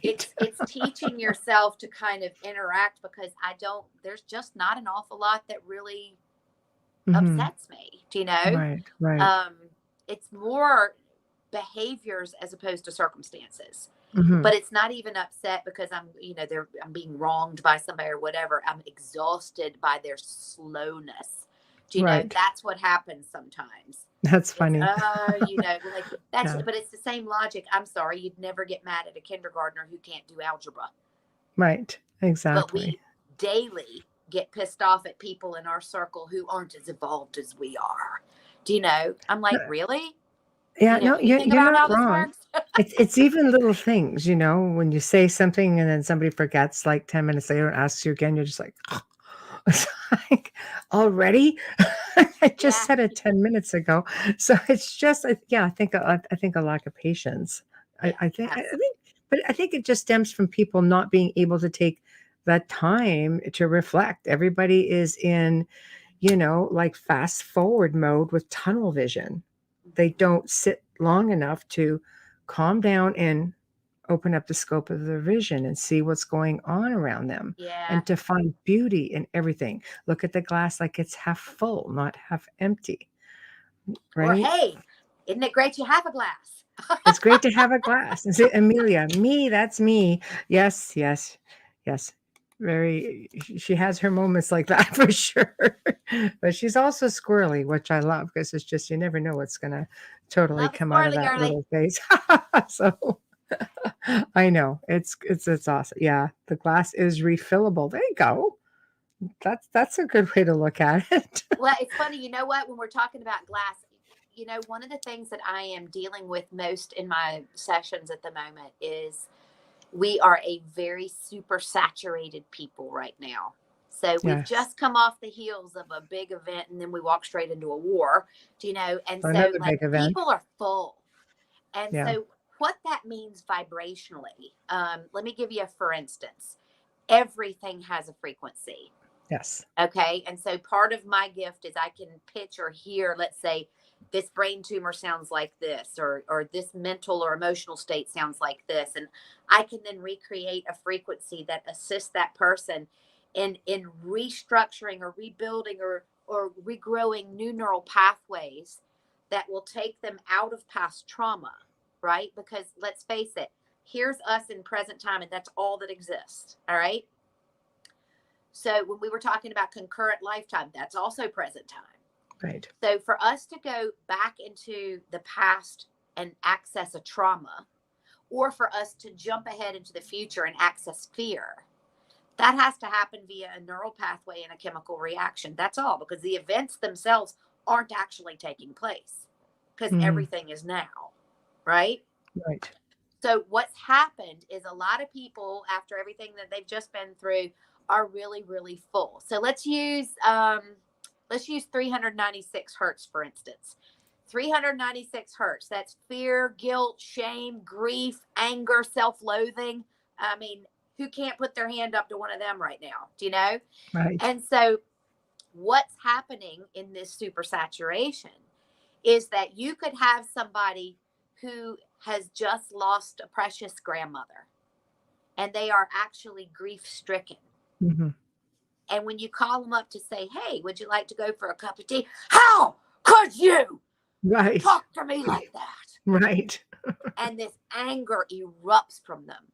Right. Or someone is driving down the road and someone blows through a red light, nearly clips them, but they don't. Now, the Right. appropriate response is fear. They Yes. nearly just got hit. And next thing they're on the side of the road and they're sobbing, grieving the dead grandmother. Right. And what's happening is that because each frequency in the human chakral system has multi layers to it, these are getting crisscrossed now because people are so full, because they don't take that time for self-reflection or wringing out the sponge or emptying out the picture or whatever metaphor you want to use. They go to bed dirty. And so what's happening is you get this crisscross of emotions where we are not seeing the appropriate reactions. Look at our kids. How many of you out there listening to this can name by name a child in your life who was riddled with anxiety? We've never seen anything like it. I certainly haven't. No. Um, No. oh my gosh. I have it Yeah, brought we're in riddled every with single it. day, and I'm talking high anxiety, Yes. serious anxiety. Mhm. And it's because they have no idea how to clear themselves. And those, they've been in a state of chronic fear for so long that now they're lashing out and the fears become anger. Oh, well, that's ADHD. Oh yeah, that's high functioning autism. Let's throw a name at it. Let's throw, Of course. because they're lashing out and they're expressing any number of those emotions that vibrate at that speed, because literally they can't single in to focus on the one that's appropriate in the moment. This is super saturation. And so this is why it's so important that we take the time to teach our children and teach ourselves how to clear ourselves out, wring out that sponge. Like you'd never wipe off the kitchen counter with a super saturated sponge, because you just make a big fat mess. Mm-hmm. You got to wring the water out and then you go wipe up and clean up the mess. But we're not even doing that with ourselves. We'll wash our hair, we'll take a shower. But when was the last time you cleared off that old energy field? Because you know what? There's a lot of doo-doo out there. And every time you walk out your door, you're stepping in spiritual, energetic doo-doo. And then coming home and then getting into your bed, interacting with your kids, interacting with your colleagues, and wondering why things aren't going so great. Right. Right. No, makes complete sense. It makes complete sense. It's self-care on a different self-care. level. Yeah. Exactly. It's Yeah. that tripod. It's that interaction of mind, body, and spirit, and taking responsibility for the fact that you are responsible for taking care of that. And then what happens is we've gotten into a world that's so shook, and you've got people who are so ready to leap into the positions of power that people are handing over their own power because they're so super saturated, they're so full, and they're so afraid. And so they can't even make those decisions for themselves any longer. They're just like, here, you do it for me. And then boom. That's the world we're living in right now. And then it becomes my health, my well-being is somebody else's responsibility. And that's the message that we're sending to our children today. So it's no wonder they are riddled with anxiety. Do you think that we just give it up too easily? Oh, absolutely. Yeah. Because guess what? It's hard work. And we have is. been conditioned for decades now to avoid hard work at all costs, to find the easiest way to success without getting our hands dirty. Oh, yeah, it's going on And all we got around a us. lot of keyboard warriors out there who love to throw some good punches and put up some great memes and criticize the people who are actually out there in the trenches. Yes. Yes, it's all around us. It's all around us. And so we smile and we open our arms and we welcome them in and we curse behind our breath, I just but that's life. throw up another meme. It's so interesting. Yeah, let's throw another meme at you. I think we live in the world of technology. Also, it doesn't help when everything is done via messenger or text, because there's no feeling, there's no emotion behind it. So it's easy to look at the words. You could say one word that can mean two different things, two different tones, and things get so misconstrued that there's a whole other melee of crazy. Technology. Over meme. Yes. You can over meme. It is over meme for sure, Amelia. That's I think that's how people cope. It's just like they don't even use their own words anymore. They go in, they find a picture with memes and go, there we go. And you post and then it. We have a lot of people who've become very passionate about causes. Yes. Who've never even actually been out in the real working world yet. They're educated. Yes. But because of the circumstances that have occurred over the last couple of years, and when they've come out of college or education or work scenario to move into something else, they lack the interaction of actually having experience of one-on-one conversations with a real human being. Right. And there's a lot to be said for that, because, there's some people who were so happy. All their Christmases had come at once. This was an introvert's heaven this last couple of years. The idea that they didn't have to actually put clothes on and show up in work, and they could sit at home and be genius and do their work from their kitchen table. They were digging it. It was amazing. And I'm delighted for them. But then there were a whole nother group of people who couldn't remember, don't stand up because you're not wearing pants, because they'd never done a Zoom call before, Yes. And so it puts a whole, and I would be in that category, it puts a whole nother spin. I'm a people person. I would be starved without that physical touch, Yes. And so it's really interesting. Again, we try to put everybody into the same place and go, well, everybody will be able to work from home. No, they won't. I can't do a virtual chiropractic adjustment. This is true. Nor do I want to, Right. and hey, I don't want to have my massage therapist talk soothingly to me over FaceTime. Right. I want to rub. And there are lots of things that involve physical interaction that you just can't take away Mhm. and, make everybody fit into to that same space. And it's our responsibility to preserve that. Right. Right. I agree with you. I think, you did something really positive after your experience. And some people can never recover from a near death experience. Other True. people go on to do these amazing things. I mean, we've had a lot of people come on the show with, they've taken different turns, especially if they didn't have a very good experience. Then it's just like, oh my gosh, I need to turn things around. I need to pay it forward. I need to leave my mark somehow. But isn't Like, that beautiful that they're able to come back and tell that story? And that's the one thing that all of us yeah, have in common is yes, that we only got so far. yes, And so exactly. each and every one of us comes back. Like I have a guy, I do the NDE circuit all over the world. And one of my really good friends, a guy called Peter Bedard, you would enjoy him. And he had a very similar near death experience to mine, except he did not want to come back. He felt Oh, forced back. wow. And he spent a very, very long time um, in a deep depression over that. And so, he's an amazing therapist now, and is written a book, and he's just an incredible guy. Peter Bedard is his name, and Right, we are such a comedy duo when we speak. Because like I'm like, yeah, cheerleader type, and he's like the really pissed off my gay twin, right, and he was just right. like, I did not want to come back here. But the beauty of his work is because of that. He Yes. wrote this protocol that literally takes someone from the depths of despair, Mhm. and it's called convergence healing, and he created this step by step protocol to help walk someone through. He was a dancer. He's the most beautiful body, amazing dancer, and he was on his bike and got smashed into the back of a lorry, and so Wow. he didn't dance again. So No. what, he comes back into a body that was broken, no different than myself, and I just make fun of all my injuries, and but he lost an entire career over that. And so that was Yeah, really that would be hard. Your hard. life completely changes against Exactly. your But will.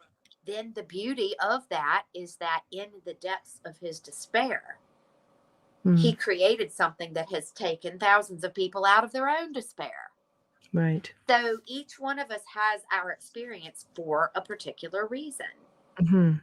you Mm, know, and yes. it comes in every shape and form. And, I don't think anyone's ever not had a life changing NDE. They might have one that they would perceive as super amazing or really, really horribly uncomfortable. Mhm. But I don't think any of us come back not changed. Absolutely. I can't see how you couldn't come back Yeah. unchanged. It's like you just step over, whether it's dimensionally speaking, whether it's, Mhm. you go up, wherever you end up, the void, whatever you wanna call it. Yeah. You can't step in there and then step back And be the and leave same. the You experience can't. behind you. No, absolutely And, not. for me, one of the things is, like you already are that which you seek. You want Right, to talk about the certainty of something? I came back with that certainty.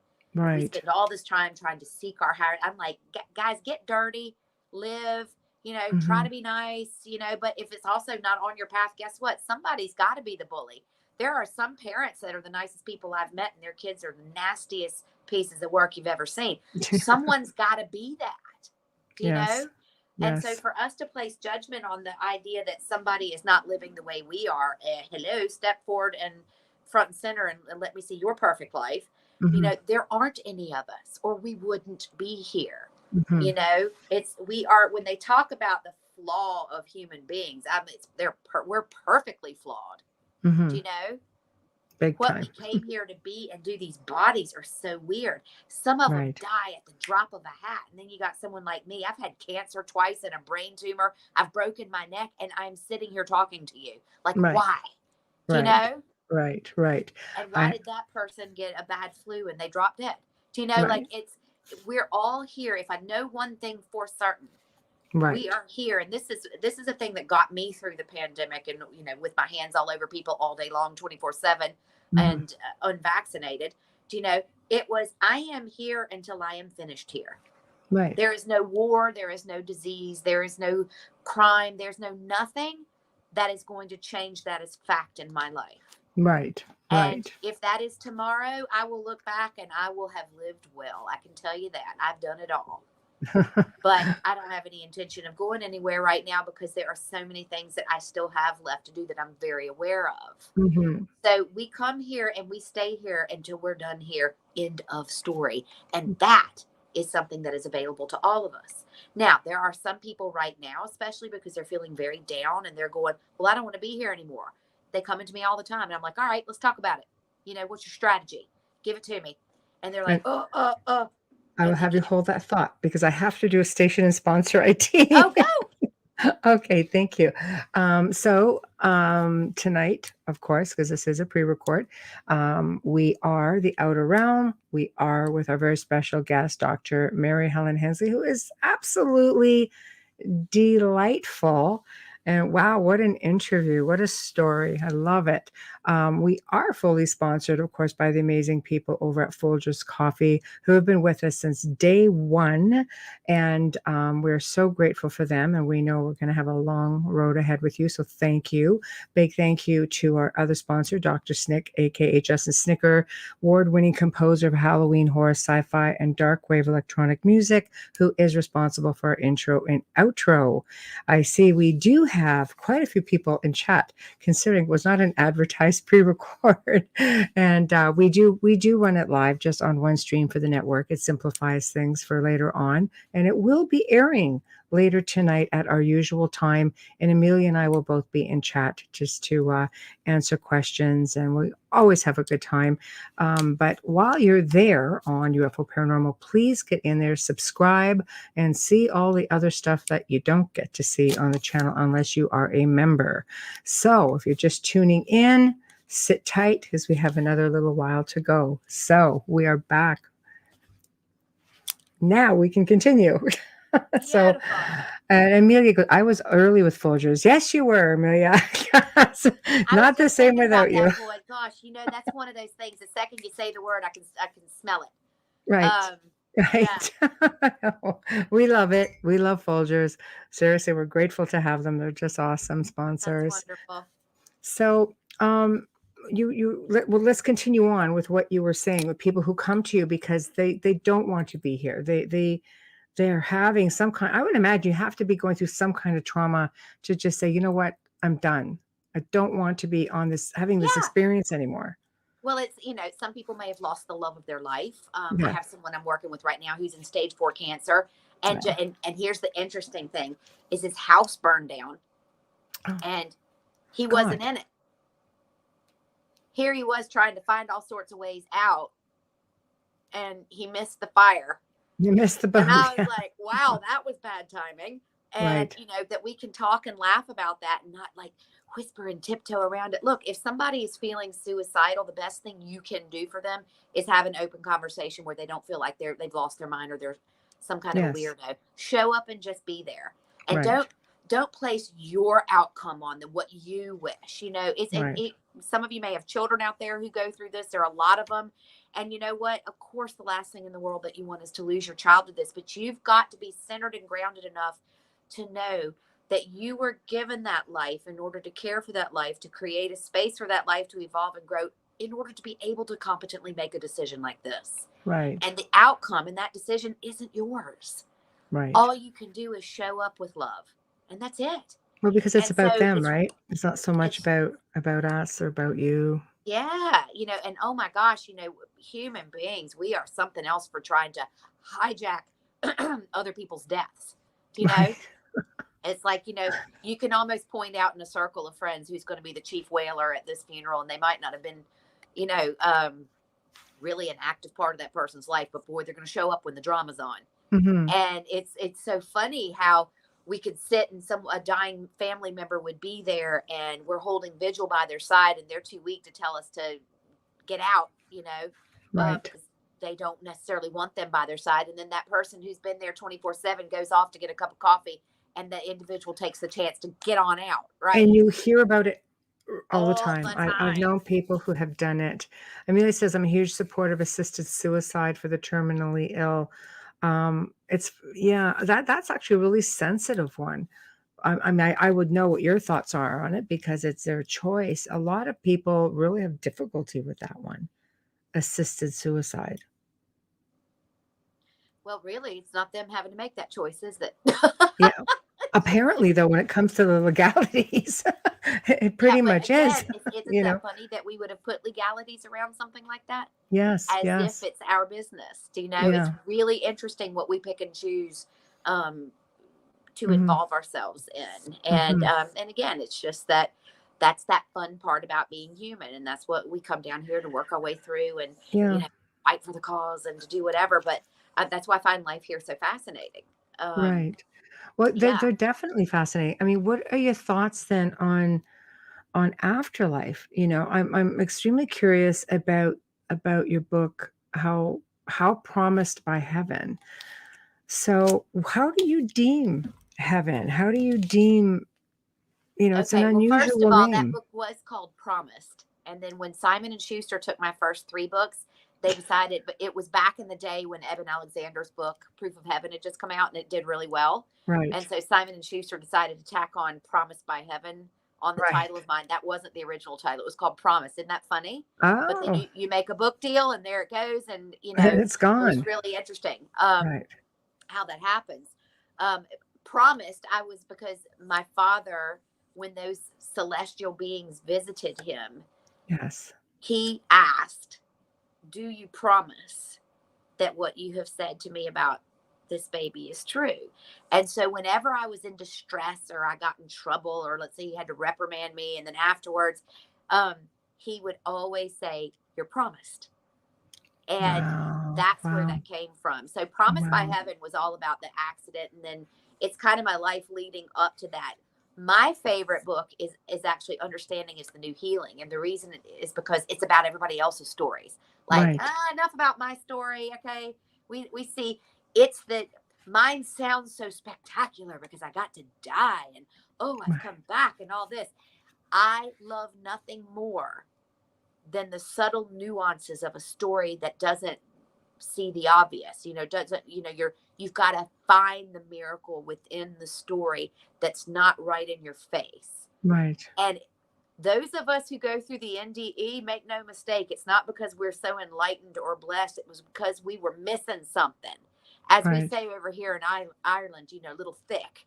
We were a little thick in the head about something and Yeah. had to be set aside and shown with very slow, very pointed conversation as to this is how it works. Right. So I love the people's stories who have these amazing, miraculous events that are happening every single day. And so Mhm. understanding is the new healing is about that. And I tried to take this smattering of every possible thing I could confront, from, aliens to cancer to, to life after death, to everything that you could think of that would touch a human experience, Mhm. and tell these people's stories. And Right. it's also a favorite of mine because it was the first book in Audible history to Mhm. be backed by these healing frequencies. So when someone is listening to this audio book, they're not just having an audible experience, they're having an immersive experience, Right. because they could be resonating with a storyline. I could be talking about an 80-year-old grandmother from the North who was devastated at having to abort her sixth child in Mm. order to stay around so that her husband wouldn't kill her, because if she ever fell pregnant again, he would slit her throat. Oh, So she had to sneak off and abort a child, in order to remain for her other five children. that's so Right? sad. Wow. But it's so true. Oh, actually, it Right. wasn't slit her throat. He was going to kick her stomach in and murder her that way. Oh, Small change. right. Um, Right. so it's fascinating where somebody could be listening to that story and they might not have gone through the same experience, but they might have had to have chosen abortion at some stage in their life. So Mhm. now all of a sudden, the frequencies that help heal the fear, the guilt, the shame, the grief, that anger behind it are playing as they're listening to this story. And they are now resonating with that frequency, and they're healing as they listen. So Right. I love that book. Yeah. Yeah. And so, and any audios I do forward are going to be are backed by these frequencies. So I Hmm. just love the idea of taking it into a fully immersive experience for an individual where they actually, because literally, if I have two guitars in a room and I pluck the E string on one guitar, the E string on the other guitar is going to vibrate. It takes that Right. for someone to heal if they're ready. So you never know who's listening to that book, who could be so queued up, who's done so much work, and that last little tweak sends them over and life changes for them. Right. How Yeah, it exciting could is be that? anything, really, couldn't Yeah. it? Just that Oh, one little yeah. trigger word or sound. Exactly. Yes. Do you think with frequency, do you think a lot of our issues is because we are just disconnected from the planet's frequency? We're all supposed to be we should be connected to the planet. We're all on this ride, and the Schumann resonance. I mean, there's so much information on it out there. People look it up, and I think that to ground themselves, which would probably help them from being so scattered, if we could just reconnect to nature, reconnect to the planet and her energy. But also remember, everybody isn't supposed to be connected the same way, because I in think order for so. different scenarios to play out, in order Yeah. for you might not like this storyline, it looks awfully uncomfortable, and ooh, I wouldn't want that one, but that's theirs. Right. And so the idea of, again, it's kind of like when we were talking about the boxes and being disconnected. Can you actually be disconnected from the Schumann resonance? No, you're living in it, Right. but can Right. you be disconnected from the awareness of the significance of it? There we go. Absolutely. You're Right. always connected. Right. Forget about that. It's like somebody was asking me in earnest the other day about he was like, oh my God, just tell me, is it flat earth or round earth? And I'm like, I want to know too. it's both. Because Wow. you're looking at a sine wave. You're looking at a Right. fluid, holographic, mobile, effervescent, and organic sine wave. So Right. it's all sorts of different shapes. It's whatever you make it. But it'll stop and pose for a photograph. So Right. it's so Right. funny, these ideas that we place, and we make things that are, actually quite simple physics, Yes. equations and biomechanics and all sorts of ways to interact with this world, and we make them so complicated, and they're actually Right. not really. Right. And then the answers to all of it, that's what's so funny, is right under our nose. Yes. It's just So like you people are just have to be aware. Is it just taking a moment to listen? taking a moment to Tap listen. in? It's like people are like, okay, that's great. I see how excited you are. And there's life after death. Well, my mom just died and I can't hear her.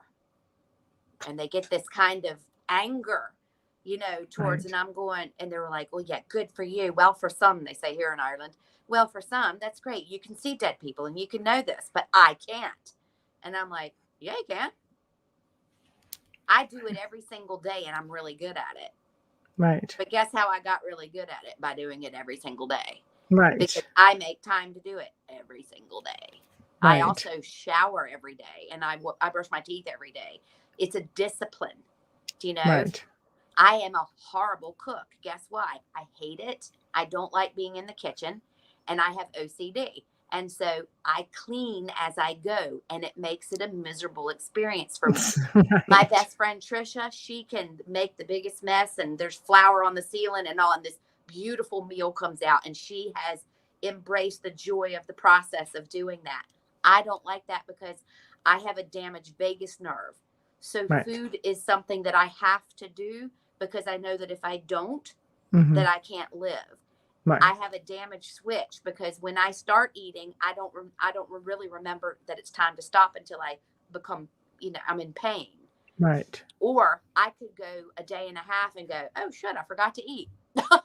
I do it all the So, time. and that's, It's like, that's my oh, vagus I nerve. think I just So I went don't through. find food preparation, food, Yes. anything, like I don't get a lot of joy out of that, Right. And Right. so it's what has your attention.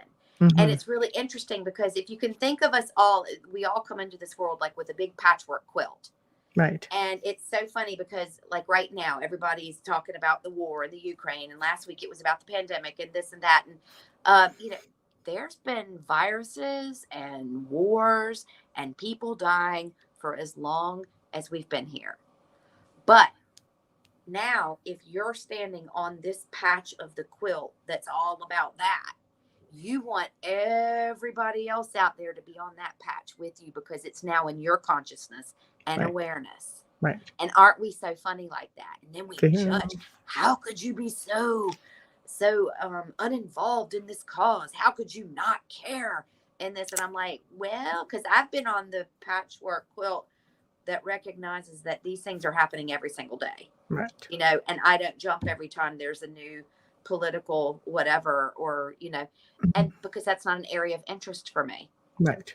Do you Right. know? I Yeah. get how that works. And I also understand how, what a folly it is to fall down that rabbit hole and get stuck in there. But Right. every discipline in the world has that same rabbit hole. Do you know? You can Mhm. do that. You can do that with spirituality. Right. People can Absolutely. fall down that rabbit hole and get all crazy, Oh, they do. So, and they do. Oh my God, they're adorable. Amelia is asking what your thoughts are on ET, On extraterrestrials. ETs, extraterrestrial, yes and yes. So the big ha will be, the way it's playing up next. Like now over Ireland and on regular news, now we're starting to see sightings. And there's things, there's been the odd one here and there. There have been those of us who've been talking about it forever. Right.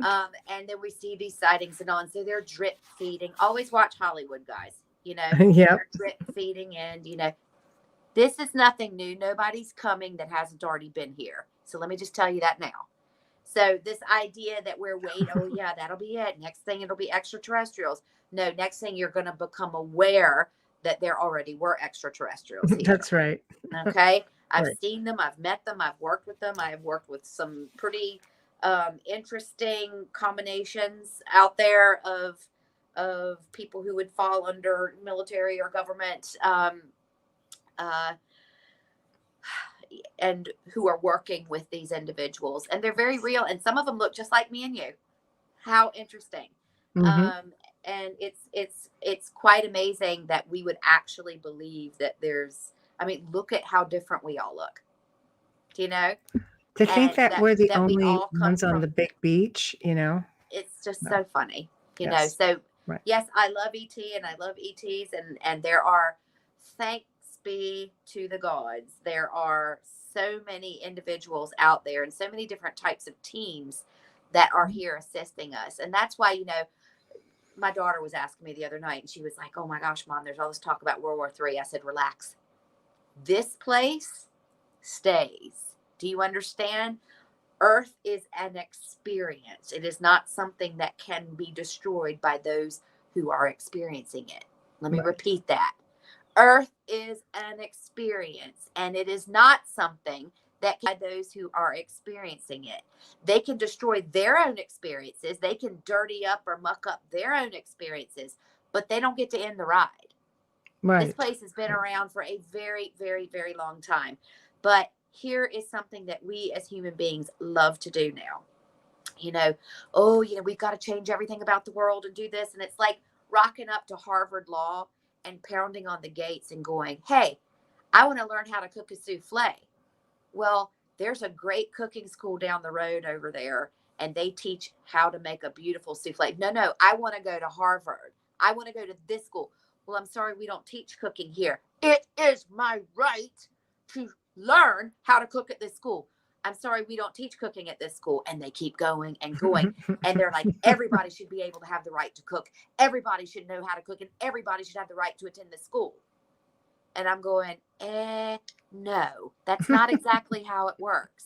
Hmm. We come to Earth for a particular type of experience, one being that dichotomy, that we get that beautiful experience of simultaneous grief and joy.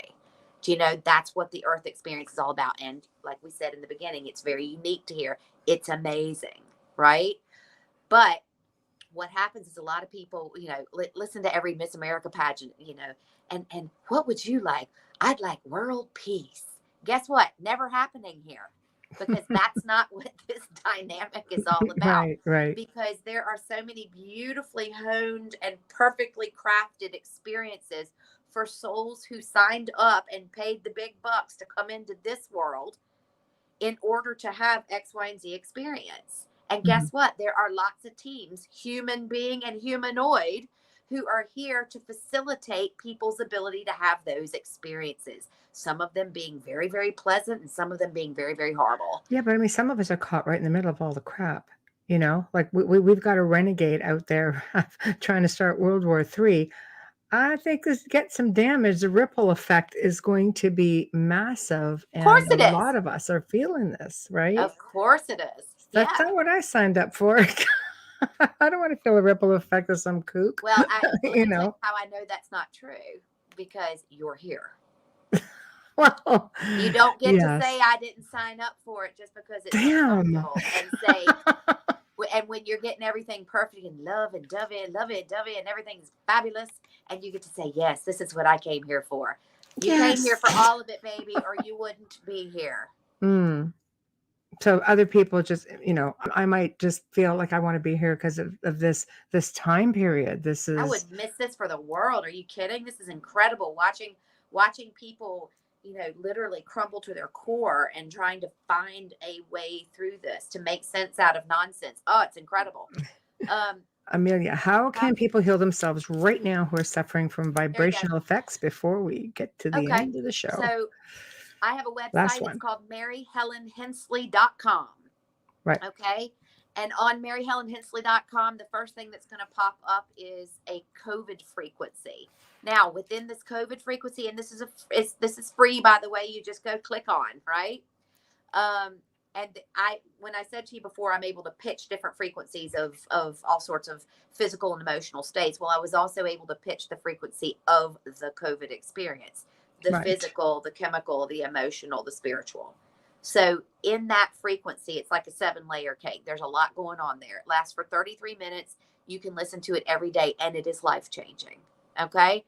Now, if I'll you make go sure that under gets posted on the downloads, website or on the yeah, and that's Facebook right page. there, first thing that you'll come Okay. to. Okay. Under downloads on my website, there's something called Larimar Dreams. And if you download that album, there's also a listener's guide that tells what each one of the frequencies does. It gives a little whole history behind it, and how to use this in your everyday life. I use frequency the way other people use like a medicine kit. Right. If one of my kids comes to me and they've got something going on, it's like, I'm like, pop on 396 or put it on 417, or, you know, I just finished assisting somebody in writing a book, and her mom helped us. Her mom's been dead for 4 years. And we went into 963 hertz because that's the last frequency when you're still connected to the plane. And it's also a frequency that those who are out of a physical body can lower to and access and interact with us. Surprise! So that's on there as well. And we wrote a book, and her mom contributed to the book that way. I Right. could talk to her mom, but she couldn't the same way that I could. But there's a frequency that allowed her to do it. And so that means there's one for you too. Right. And so there is a frequency for all of us, for everything. And so if you look at Larimar Dreams, it tells what each one of those things are for. And that's going from DNA repair to, again, accessing those who are no longer in a body, to releasing, the fear and the guilt and the shame. Mhm. And a big one, 417 hertz is a really special one as well, because it's taking something. We've all had trauma. Every Yes. single one of us who's in a Yes. body has had trauma. But what we want is to be able to put that into the book of life, into the story of who we are, where we can take at will that book down and read that story and maybe share that wisdom with somebody else without being hijacked and robbed of any present time energy from something Right. that occurred in the past. Right. And so Right. 417 hertz is a beautiful frequency for letting go, for keeping the wisdom of something that was very painful, but not having to constantly relive the pain. Right. How cool is that? That's very cool. Like, that's what I want in my toolbox, Right. Right. No, absolutely. I'll make sure that gets posted too before the live show this Oh, evening. that'll be And great. And people will see too. They're like, oh gosh, how can I get a healing session? guys, one of the beauties of the internet is that we're so accessible to everything. And one of the downfalls is that we're so accessible to everything. So True. I am many hundreds of thousands of healing sessions behind the request. So send me a message and say hello. But as far as like, if you put your name down for a healing session, it'll be a little while before I can get to you, because let's say, I got 3,500 emails last week. Right. That was last week. Right. So, right. While I love the internet and I love doing podcasts and all that, every time a million people hear that, 500,000 emails come in. And so it's very difficult as one person. So what I'm doing to remedy that is I'm actually creating a little YouTube show where I'm going through different premises and I'm teaching Right. on each show. And we always have a good time. We'll check that out for sure. Yeah, So I'll give you the info on it when it's all ready to rock and roll. please, yeah, make But sure I I get the can't link. thank you enough for having me here. Oh, It is people like you who make this. And pleasure. thank you. It's our pleasure. Where would I share my story only but for you? Do you know? Oh, no, So I thank you absolutely. very much for that. I can assure you there will be a lot of people listening to this show tonight. We're so fortunate. Our listenerships, always, it's all international, always between 2-3 million people a segment. It's just, we're really, really privileged for that, and very humbled by it at the same time. This is a part of the show where you tell everybody how to find you. You've got the website, you're going to have YouTube. That's it. You know what? Go on that books. website. But if you go into podcast land, I'm on every podcast out there, I think. Okay. And it's so funny because people are like, why don't you have your own podcast? Because I like this part. Right. I like, it's the same as like with the cooking thing. I don't like to cook. I like going to someone's house to eat. Right. And so I love being the guest on the podcast. It's so much fun to be able to just relax and kick back and tell the stories. And so I'm on a lot of podcasts out there. So if you want to see anything like that, really, for accessing me, maryhelenhensley.com. Right. All of my books are there, and it directs you to, where you can get those. And, we try to keep everything kind of current with what's going on. And now we've got to get better at putting up speaking engagements, because live speaking engagements are back on again. Yes. Yes. Yeah. So, the next place I'll be is at the ARE, the Edgar Casey Association for Research and Enlightenment, in May. I think on the 12th of May I'm there. So it's just, we're kind of getting back into that groove again. But really, what's the best thing you can do for yourself? Start using those frequencies, because it is something you can do in your everyday life that is so freaking simple, and it takes so little time. Right. And it's also the vast majority, unless you're using the ones that are, have a deep theta wave that are putting you into a meditative state as you go in to heal your DNA or access your departed loved ones, the vast majority of them are going to be enhanced by a gamma or an alpha or beta wave that you can do while you're doing the dishes or driving the car or whatever. Just keep it on in the background while you're just doing everyday stuff. And if you're interested in that, in the frequencies, I would definitely recommend go check out on Amazon. The Understanding is the New Healing, because it is a very unique experience to be able to be immersed into that frequency while you're actually being told the story. Right. And I love telling a story. You do, and you were awesome at it. So yeah, awesome. That's kind of me in a nutshell. I'm on Facebook, Dr. Mary Helen Hensley, author. You can follow my page. I think my personal page is kind of maxed out at this stage, but Dr. Mary Helen Hensley, and I'm on there. And it's Mary Helen Hensley on Instagram as well. So I'm on all the usual suspects, but so really the website to order anything or to see anything or to do, guys, go check out that COVID frequency though, because it is a game changer, and it's 100% free, all for you. Thank you. So thank you for joining us. I will email you probably later this evening after the live show, and we'll give you the live listenership. So you'll know exactly how many people you reach. I'm so glad that it worked out in the end, and I'm just very, very grateful to you. Thank you. Thank you. I'll be in touch. Thank you for joining. Take care. All right, darling. Bye-bye. Wow. What a breath of fresh air she is. My gosh, what an energetic interview. But of course, we've come to the end of another incredible segment. I think you guys are going to love this tonight. And I'm really excited for all of you who are going to get some of this energy from this amazing woman. So thanks to Mary Helen Hensley for being on the show today. She's just amazing individual doing some really great work. Big thank you to Folgers again for sponsoring the show. We love you so much. We're so appreciative of you. Thank you, Dr. Snick, aka Justin Snicker, for your voice and your music. And do not forget to go to the UFO Paranormal YouTube channel and subscribe. And don't forget to become a member. Guys, really, there's going to be some great content coming on. The Outer Realm, of course, we'll have some maybe older segments coming up there.